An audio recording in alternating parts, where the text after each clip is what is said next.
नमस्कार प्रेक्षकांनो, आजच्या एपिसोडमध्ये इथे अर्णवने ईश्वरीला फोन केलेला असतो की ऑफिसला यायचं आहे म्हणून. तेव्हा अर्णव म्हणतो की एक महत्त्वाचं काम आहे, मला तुझ्या मदतीची गरज आहे, तेव्हा ऑफिसला ये. तेव्हा इथे ईश्वरी म्हणत असते, का सर, पण का यायचं आहे मला? आता तर मी तुमची एम्प्लॉई नाही आहे. तेव्हा अर्णव म्हणत असतो की हे बघ, थोडा प्रॉब्लेम झाला आहे, त्याच्यामुळे तुला इथे येऊन तो प्रॉब्लेम सॉल्व करायचा आहे, मला गरज आहे. तेव्हा ईश्वरी म्हणत असते की सर, मला असं वाटत होतं की मी तुमचा सगळ्यात मोठा प्रॉब्लेम आहे, पण इथे तर तुम्ही आता मला तुमच्या ऑफिसमधला प्रॉब्लेम सॉल्व करायला बोलवताय. मला हे सगळं ऐकून आश्चर्य वाटतं आहे सर. तेव्हा अर्णव म्हणतो, बरं ठीक आहे, बोलून झालं असेल तर आता लवकरात लवकर ऑफिसला ये. तेव्हा इकडे आता ईश्वरी म्हणत असते, सर, तुम्ही मला अशी धमकी देऊ शकत नाही.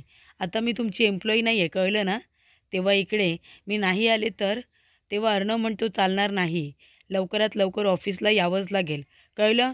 तेव्हा ईश्वरी म्हणते, बरं बरं ठीक आहे सर, मी येते ऑफिसला, तुम्ही वाट बघा. तेव्हा अर्णव म्हणतो, म्हणजे तू माझ्याजवळ असं बोलू शकत नाही, कळलं ना? मी कोण आहे हे तू विसरलेस वाटतं. मी बॉस आहे, ASR. माझ्याबरोबर बोलताना नीट बोलायचं. तेव्हा अर्णव म्हणतो की ऑफिसला यायला सांगितलं आहे ना, मग यावं लागेल. तेव्हा ईश्वरी म्हणते, सर, मला काय म्हणायचं होतं, मी ऑफिसला येते, तुम्ही वाट बघा, असं म्हणायचं होतं. तेव्हा इथे ईश्वरी म्हणते की ठीक आहे, आता ऑफिसला तर जावंच लागेल. एवढा काय प्रॉब्लेम झाला आहे जो मला सॉल्व करावा लागणार आहे काय माहिती. त्यानंतरला इथे अर्णव म्हणत असतो, आकाश, मी तुला बोलायला सांगितलं होतं ना, तू माझ्याकडे का फोन दिलास बोलायला? तेव्हा इकडे आता अर्णवला राग येतो. तो लगेचच त्याचा फोन त्याच्याकडे कॅच करून देतो. तेव्हा इकडे अर्णव म्हणतो, तुझा आगाऊपणा आहे ना दिवसेंदिवस वाढत चालला आहे. तुला आहे ना, एक काम करतो, इथून काढून टाकतो आणि UKला शिफ्ट करतो. तेव्हा आकाश म्हणतो, ठीक आहे, तू जर मला UKला शिफ्ट केलंस तर मग ईश्वरी देसाईला फोन कोण लावून देईल तुला? तेव्हा अर्णव म्हणतो, अरे तुला माहिती नाही आहे, नुसतं इरिटेट करत असते, डोक्याला ताप आहे, नुसता डोक्याला ताप. तेव्हा आकाश म्हणतो, नाही दादा, पण तुझ्याकडे बघून असं वाटत नाही आहे की तुझ्या डोक्याला ताप झाला आहे. उलट ईश्वरीजवळ बोलून तुला आनंद झाला आहे असंच तुझ्याकडे बघून मला दिसते. तेव्हा इथे आकाश त्याला आता इथे चिडवण्याचं काम करत असतो. तेव्हा अर्णव त्याला मारायला इथे हात उचलणार, तेवढ्यातच प्रेक्षकांनो आकाश तिथून पळून गेलेला असतो. तेव्हा इथे आता सुप्रियाला आठवत असतं की कशा पद्धतीने इथे लोकांचा गैरसमज निर्माण केलेला असतो तिच्याबद्दल आणि इथे अर्णवच्या वडिलांबद्दल. तिथे मीडिया आलेली असते आणि ते सगळे फोटोज वगैरे काढलेले असतात. तेव्हा तिची खूप बदनामी झालेली असते. त्यानंतर प्रेक्षकांनो तिथे विचारत असतानाच ईश्वरी तिच्यासाठी इंदोरी पोहे घेऊन येते आणि म्हणते की आई, हे घे तुझ्यासाठी गरमागरम पोहे. तेव्हा इकडे आता सुप्रिया खूपच जास्त विचारत असते. ती म्हणते की अरे वा, छान, पण तिच्याकडे बघून कळत असतं ईश्वरीला की ती खूप टेन्शनमध्ये आहे, कसला तरी एकदम विचार करते. तेव्हा ईश्वरी म्हणते, आई, हे बघ, मी सगळं सहन करू शकते हा, पण माझ्या आईच्या चेहऱ्यावरती एवढं टेन्शन मी अजिबात सहन करू शकत नाही. तू नेहमी अशी हसत खेळत राहिली पाहिजे गं. मला नेहमी तुझ्या चेहऱ्यावरती आनंद बघायचा आहे. तू का बरं एवढी दुःखी कष्टी आहेस? हे बघ, मी उगाच मगाशी तो विषय काढला ना, त्यामुळेच तू दुःखी झालीस. तेव्हा इथे सुप्रिया म्हणते, नाही गं बाळा, या सगळ्यामध्ये तुझी काही चुकी नाही आहे. मलाच काही गोष्टींचं टेन्शन लगेच येतं. तेव्हा ईश्वरी म्हणते, त्यासाठीसुद्धा माझ्याकडे एक सोल्युशन आहे. थांब, मी माझ्या हँडसम बाबांना आहे ना फोन करते आणि त्यांना सांगते की लवकरात लवकर इकडे या म्हणून, माझी आई तुम्हाला मिस करते. तेव्हा प्रेक्षकांनो इथे आता सुप्रिया म्हणत असते, इशू असं काही नाही आहे, ते कामात आहेत तिकडे, उगाच त्यांना फोन करू नकोस. तरी पण ईश्वरी काही ऐकते, ती लगेचच आपल्या वडिलांना फोन करते. तेव्हा इथे तिचे बाबा आता बाहेरून आलेलेच असतात. तेव्हा इकडे ईश्वरीचा फोन आल्यानंतर ते म्हणते, बाबा, कुठे आहेत तुम्ही? तेव्हा तिचे बाबा म्हणतात, अगं कुठे असणार, आत्ताच घरी आलो आहे. तेव्हा ईश्वरी म्हणते, बाबा, 2 दिवसामध्ये तुम्ही कामं उरकून इकडे येणार होतात की नाही? आता आईला येऊन किती दिवस झाले, अजून तुमची कामं पूर्ण झालेली नाही आहेत का? कधी येणार आहात तुम्ही? आम्हाला तुमची किती आठवण येते माहिती आहे का? तेव्हा इथे आता ईश्वरीचे बाबा म्हणत असतात, इशू बाळा, अगं मी 2 दिवसामध्ये येणारच होतो, पण इथली कामं काही संपतच नाही. तुला माहिती आहे का, मलासुद्धा तुमच्या दोघींची खूप आठवण येते. कधी एकदा येतोय आणि तुम्हाला बघतोय असं झालंय गं बाळा. पण इथली कामं संपायला तर हवी ना. लवकरात लवकर कामं संपवण्याचा प्रयत्न करतो आणि येतो लगेच. तेव्हा इकडे इशू म्हणत असते, बाबा तो सावकार तुम्हाला जास्त त्रास देत नाही आहे ना, तो बिल्डर तुम्हाला त्रास देत असेल ना तर मला सांगा. मी येऊन जाते आणि त्याला बरोबर सरळ करते. तेव्हा इकडे आता काका म्हणत असतात की नाही नाही, एवढं पण काही इथे प्रॉब्लेम नाही आहे. सगळ्या गोष्टी व्यवस्थित सॉल्व्ह होत आहेत. तेव्हा इथे ईश्वरीला टेन्शन नको म्हणून काका तिला काहीच सांगत नाही. त्यानंतर प्रेक्षकांनो, इथे सुप्रिया आता फोन घेते आणि त्यानंतर ईश्वरी म्हणते की आई, मला थोडं ऑफिसला जायचं आहे. ऑफिसमध्ये थोडा प्रॉब्लेम झाला आहे. त्या भडकूचंदने मला बोलावलं आहे. तेव्हा ती म्हणते ठीक आहे, सांभाळून जा. तेवढ्यातच प्रेक्षकांनो, इथे आता सुप्रिया विचारत असते, काय हो काय झालं? तो बिल्डर खूप त्रास देतोय का? तेव्हा इकडे काका तिच्याजवळ बोलत असताना तिथे राकेश आलेला असतो आणि राकेशच्या कानावरती इथे आता काका जे काही बोलत असतात ते सगळं पडतं. तेव्हा काका म्हणतात की सुप्रिया, अगं तो बिल्डर तर दमदाटी करायला उतरायला आलाय. म्हणजे तो दमदाटीच करतोय. त्याला जबरदस्तीने आपलं घर बळकावायचंच आहे.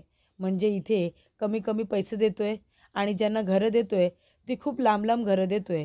अगं आता आपलं इथे दुकान आहे, आपलं घर आहे, हे सोडून आपण कसं काय कुठे जायचं ना. तेव्हा त्याला मी समजावून सांगतोय पण तो काय ऐकायला तयार नाही. पण आता बघतो कधीपर्यंत हे काम होतोय, तसं मी तुला कळवतो. पण तुला जयूने का बोलावलं एवढं घाईघाईने? तेव्हा इथे सुप्रिया म्हणते, अहो ते आता फोनवरती बोलणं नाही होणार. आपण जेव्हा भेटू ना तेव्हा सविस्तर बोलू. तुम्ही अजिबात काळजी करू नका. तेव्हा फोन ठेवल्यानंतर इथे आता राकेश आलेला असतो. तेव्हा इथे काका जातात आणि राकेशला भेटत असतात. त्याचबरोबर इथे लावण्य आलेली असते. तेव्हा अर्णव म्हणत असतो की ते नवीन डिझायनर जे येणार आहेत त्यांच्याबरोबरची कालची मीटिंग आज ठेवली आहे ना. तेव्हा लावण्य म्हणते, हो आजच मीटिंग आहे आणि मीटिंगची सगळी माहिती मी तुला इकडे मेल केली. सगळे महत्त्वाचे जे काही मुद्दे आहेत ते सगळे मी तुला मेल केलेले आहेत.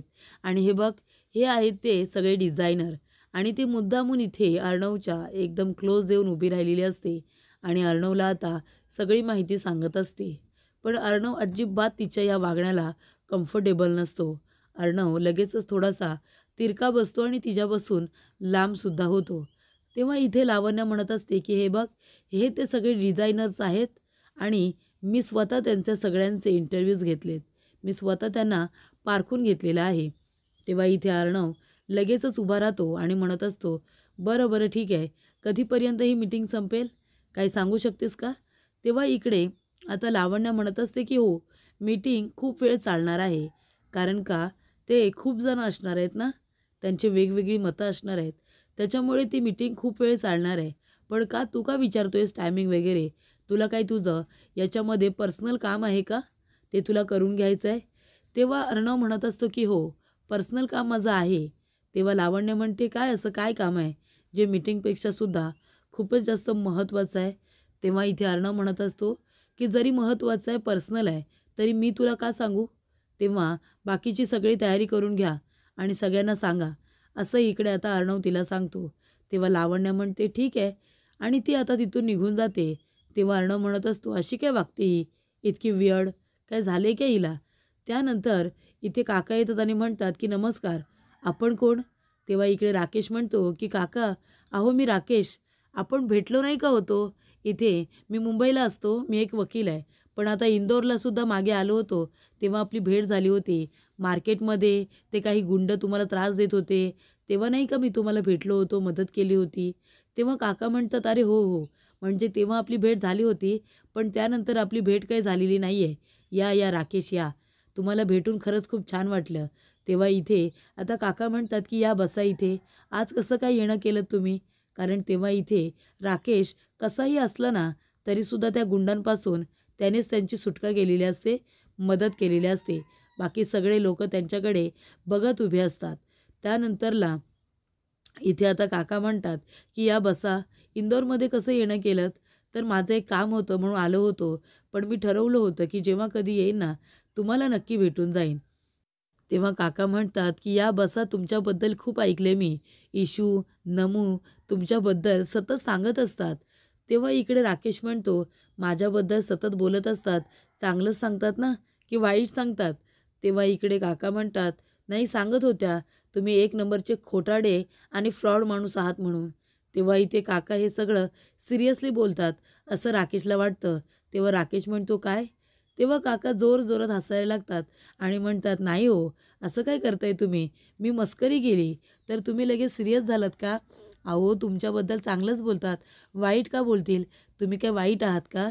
तुमच्याबद्दल सगळेजण चांगलंच बोलतात म्हणून थोडी मस्करी केली, बाकी काही नाही. सॉरी हां, म्हणजे आपण एकदाच भेटलोय आणि मी तुमची मस्करी केली, तुम्हाला राग नाही आला ना? तेव्हा राकेश म्हणतो, नाही नाही, अजिबात नाही, राग कशाला येईल? पण काका सॉरी, पण मी आता आलो होतो ना, तर तुमचं बोलणं माझ्या कानावरती पडलं. म्हणजे कुणी तुम्हाला त्रास देतं आहे का? तुमची ही जमीन, तुमचं घर कुणी बळकावण्याचा प्रयत्न करतं आहे का? तेव्हा इकडे काका म्हणतात, राकेश आता काय सांगायचं तुम्हाला? एक बिल्डर आलाय आणि तो बिल्डर आहे ना जबरदस्तीने आमची ही घरं आहे ना ती बळकावतोय आणि इथे त्याला खूप मोठं टावर बांधायचं आहे.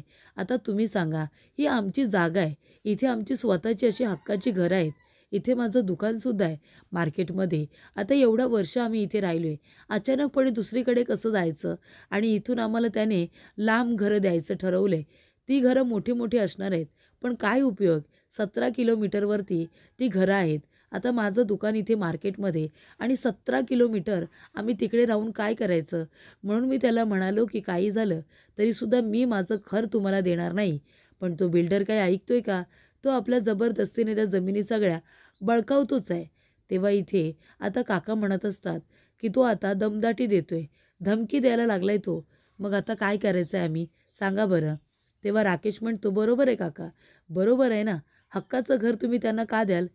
तेव्हा प्रेक्षकांनो, इथे राकेश म्हणत असतो, की तुमची काही हरकत नसेल ना काका, तर तेवढी तुमच्या घराची फाईल मला दाखवता का? मी जरा बघून घेतो. तेव्हा काका म्हणतात, हो हो, दाखवतो ना, ती फाईल तुम्ही बघा आणि मी तुमच्यासाठी एक बढिया चहा बनवतो. ती चायसुद्धा तुम्ही घ्या. तोपर्यंत तुम्ही फाईलसुद्धा बघा. त्यानंतर राकेश म्हणत असतो, की चला आता मी इथे आलो आहे. आता घरामध्ये तर इंदोरी जिलेबीच्या मी घुसलो. आता हळूहळू भावी सासरेबुवा आहेत ना, त्यांच्या मनामध्ये सुद्धा मला जागा करायची आहे. त्यानंतर इथे आता अर्णव आपलं काम करत बसलेला असतो. तेवढ्यात ईश्वरी तिथे येते आणि म्हणते, सर आतमध्ये येऊ का? तेव्हा इकडे आता ईश्वरी आल्यानंतर अर्णव म्हणतो, की हो हो ये ना. आणि ईश्वरी आतमध्ये येते आणि म्हणते, की सर काय प्रॉब्लेम झाला आहे ऑफिसमध्ये आणि तुम्ही मला घाईघाईने बोलावलंत? सांगा ना सर, काय प्रॉब्लेम झाला आहे? तेव्हा प्रेक्षकांनो, आज ईश्वरी खूप सुंदर दिसत असते. तिने सुंदर असा व्हाईट आणि पिंक असा ड्रेस घातलेला असतो. तेव्हा अर्णव तिच्याकडे आता बघतच राहतो, कारण ती खूपच जास्त छान आणि सुंदर दिसत असते. तेव्हा ईश्वरीच्या तोंडाचा पट्टा मात्र चालूच. ती म्हणत असते, की सर बोला, अहो का तुम्ही मला इथे बोलावलेत? एवढ्या मोठ्या ऑफिसमध्ये असं काय घडलं आहे जे माझ्यामुळे अडलं आहे, जे मीच नीट करू शकते, मीच सगळं व्यवस्थित करू शकते? आता हे तुमचं ऑफिस आहे, इथे काही प्रॉब्लेम झाला आहे असं तर मला अजिबात वाटत नाही आहे. सगळं तर चांगलंच दिसतंय. मग का बोलवलं आहे तुम्ही मला इथे? सर सांगा ना, की मला त्रास दिल्याशिवाय तुमचं पोट भरत नाही. सांगा ना सर, काय झालं आहे? तेव्हा अर्णव तिच्याकडे बघत असतो. ईश्वरी म्हणत असते, सर काय झालं काय? असे काय बघताय? तेव्हा अर्णव म्हणत असतो, की ईश्वरी आज तू जरा आहे ना डिफरंट दिसतेस. तेव्हा ईश्वरी म्हणते, म्हणजे?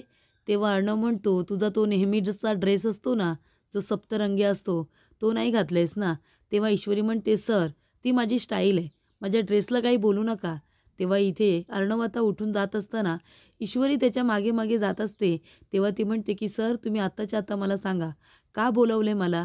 तेव्हा इकडे अर्णव आता पटकन मागे वळून बघतो. तेव्हा ईश्वरी त्याच्या मागे जात असताना तिला इथे आता धक्का लागणार आणि ती खाली पडणार. तेवढ्यातच अर्णवने तिला सावरलेलं असतं. तेव्हा प्रेक्षकांनो, इथे अर्णव आणि ईश्वरी दोघेजण आता एकमेकांच्या नजरेत पूर्णपणे आता हरवलेले असतात. एकमेकांकडे बघत तिथे आता उभे राहिलेले असतात. तेव्हा लावण्य तिथे येते. लावण्य बघते तर काय, अर्णव आणि ईश्वरी दोघेजण एकमेकांकडे बघण्यात इतके बिझी आहेत, की तिथे लावण्य आली आहे हे सुद्धा त्यांना कळत नाही. तेव्हा इकडे आता अर्णवने तिच्या हाताला आपला हात लावलेला असतो. ते आता बघितल्यानंतर लावण्याला इतका राग येतो, तिला पूर्णपणे तिचा जळफळाट झालेला असतो. कारण तिला ही गोष्ट अजिबात आवडत नसते, की अर्णव इथे ईश्वरीला इतके महत्त्व देतो, इतके इम्पॉर्टन्स देतो.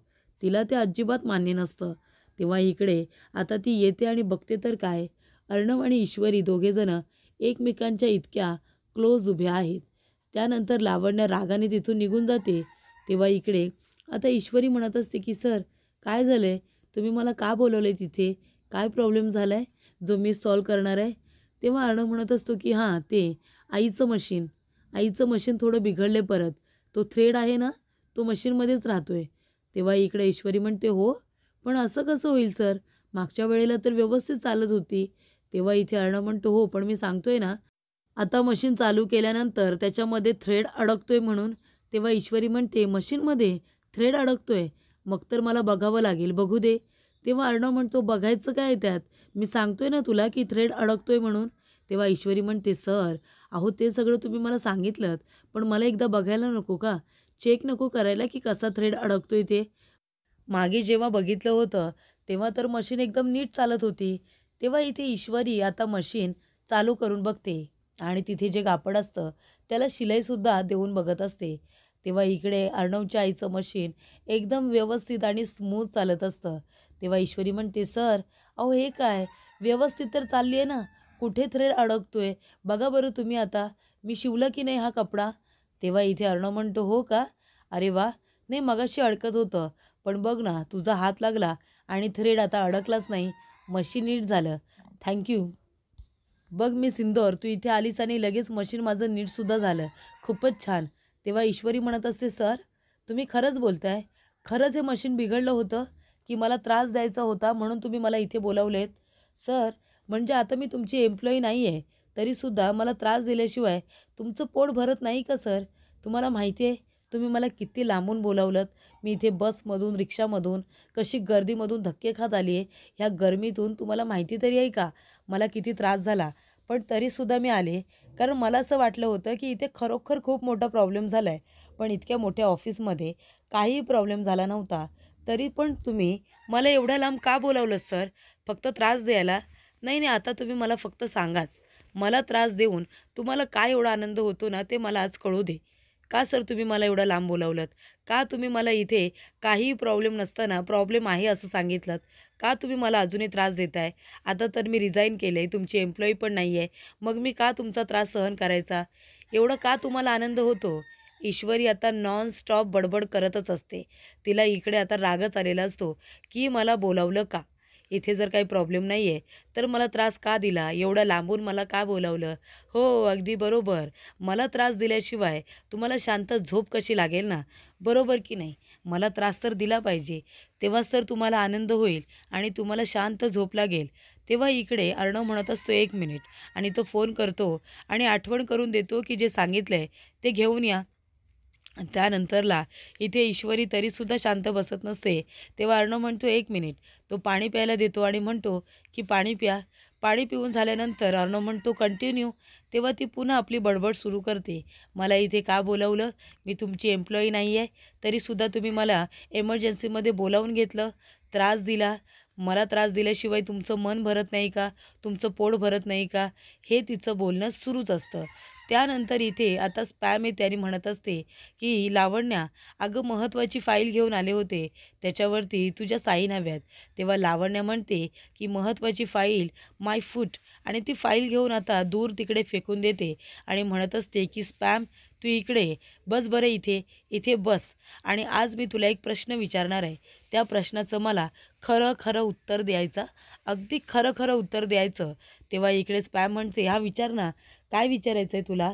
तेव्हा लावण्य म्हणत असते की मला तू एका प्रश्नाचं उत्तर दे की त्या ईश्वरी देसाईमध्ये असं काय आहे जे माझ्यामध्ये नाही आहे, माझ्यामध्ये असं नाही आहे असं काय सांग जे त्या ईश्वरीकडे आहे आणि माझ्यामध्ये नाही. म्हणजे रूप, रंग, क्वालिफिकेशन, माझं शिक्षण तिच्यापेक्षा कितीतरी जास्त आहे. मग जर इकडे सगळं काही माझ्यामध्ये आहे तर मग अर्णवला ते का दिसत नाही आहे आणि ईश्वरीला तो इतकं इम्पॉर्टन्स का देतो, ईश्वरी त्याच्या आयुष्यामध्ये इतकी महत्त्वाची का आहे, म्हणजे तो मला तेवढं अजिबात महत्त्व देत नाही आणि तिला इतकं महत्त्व तो का देतो, असं काय आहे तिच्याकडे. तेव्हा इथे आता लावण्य म्हणत असते की मला जे स्ट्रगल करावं लागतं आहे ना ते तिला का करावं लागत नाही आहे. मी जिथे स्वतःला इमॅजिन करते तिथे तिथे ती ईश्वरी देसाई मला दिसत असते. त्या ईश्वरी देसाई हिला तो इतकं महत्त्व देतोय आणि मला महत्त्व देण्यासाठी मला इतका स्ट्रगल करावा लागतोय. पण का? असं का घडतंय माझ्याबरोबर? त्या ईश्वरी देसाईची लायकी तरी आहे का सरच्या जवळ जाण्याची? मी जिथे मला स्वतःला बघते, मी जिथे मला स्वतःला बघण्याची स्वप्न बघते, तिथे ती ईश्वरी मला दिसत असते. असं का स्पॅम? तेव्हा इकडे आता स्पॅम म्हणते, लावण्या, अगं ईश्वरी देसाईनी तुझं कंपॅरिझन होऊच शकत नाही. अगं ईश्वरी देसाई कुठे आणि तू कुठे? अगं तुमचं काय कंपॅरिझन होऊ शकतं?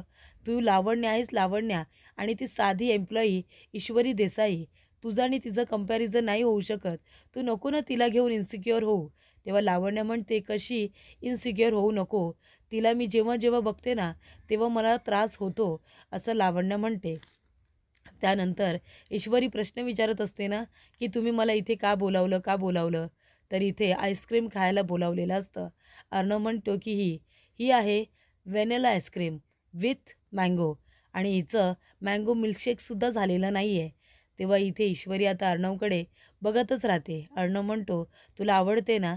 तेव्हा मी तुझ्यासाठी खास मागवले, आणि हिचा मँगो मिल्कशेक व्हायच्या आधी तू खाऊन टाक बरं. तेव्हा इथे ईश्वरीला खूप आनंद होतो आणि ईश्वरीला इतकं आश्चर्य वाटतं की ती आपले डोळे मोठे मोठे करून आता अर्णवकडे एकटक बघत असते. तर पुढील भागामध्ये आपण बघूया प्रेक्षकांनो, इथे अर्णव ईश्वरीला म्हणत असतो की मी सिंदूर, उद्याचं लक्षात आहे ना? तेव्हा ईश्वरी म्हणते, हो सर. तेव्हा लावण्या तिथे उभी असते. त्या दोघांना असं बोलताना बघून तिला फार राग येतो. तर इथे वल्लरी आलेली असते. ती म्हणते, आणखीन घरामध्ये कुणी नाही आहे का? तेव्हा ईश्वरी म्हणते, नाही, पण तुम्हाला अजून कोणाला भेटायचं आहे का? तेव्हा वल्लरी म्हणते, नाही, काही हरकत नाही. मला जे काही बोलायचं आहे ना त्यासाठी तू एकटीसुद्धा पुरेशी आहेस. तेव्हा ईश्वरी म्हणते, काय बोलायचं आहे तुम्हाला? वल्लरी म्हणते की अर्णवपासून लांब राहायचं, कळलं ना? अजिबात त्याच्या जवळ जाण्याचा प्रयत्न करायचं नाही, असं वल्लरी आता ईश्वरीला रागाने म्हणत असते.